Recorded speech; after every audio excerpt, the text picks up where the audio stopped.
Chapitre 2, partie 8.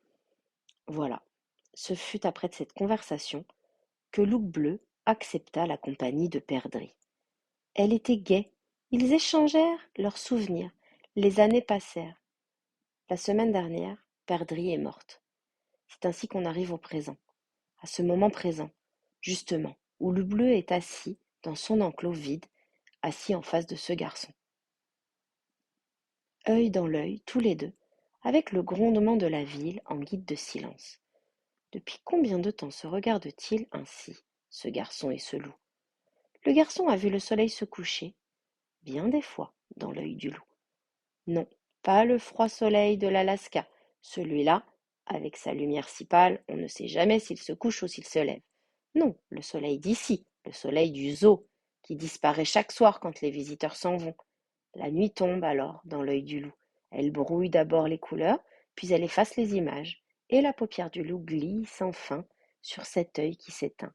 Le loup reste là, assis, face au garçon, bien droit. Mais il s'est endormi. Alors le garçon quitte le zoo sur la pointe des pieds, comme on sort d'une chambre. Mais tous les matins, lorsque Flamme Noire, Cousin Gris, les rouquins, Paillettes et Perdrix se réveillent dans l'œil du loup, le garçon est là, debout devant l'enclos, immobile, attentif. Le loup est content de le revoir. Bientôt, tu sauras tout de moi.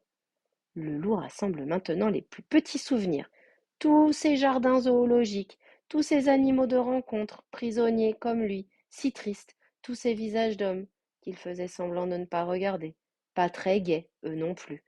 Les nuages des saisons qui passent, la dernière feuille de son arbre qui tombe, le dernier regard de Perdrix, le jour où il décida de ne plus toucher à sa viande.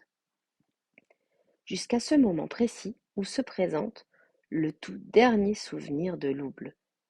C'est l'arrivée de ce garçon, justement, devant son enclos, un matin, au début de l'hiver. Oui, mon dernier souvenir, c'est toi. C'est vrai.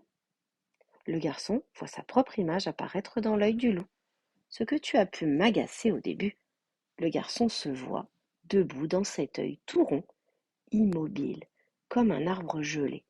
Je me disais, qu'est-ce qu'il me veut? N'a jamais vu de loup ou quoi? La respiration du garçon fait de la buée blanche dans l'œil du loup. Je me disais, il se lassera avant moi, je suis plus patient que lui, je suis le loup. Mais dans l'œil du loup, le garçon n'a pas l'air de vouloir s'en aller. J'étais furieux, tu sais.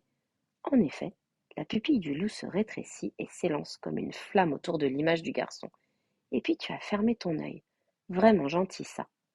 Tout est calme maintenant. Il se met à neiger doucement sur ce loup et sur ce garçon, les derniers flocons de l'hiver. Mais toi, qui es-tu, toi, hein? Qui es-tu? Et d'abord, comment t'appelle-t-on?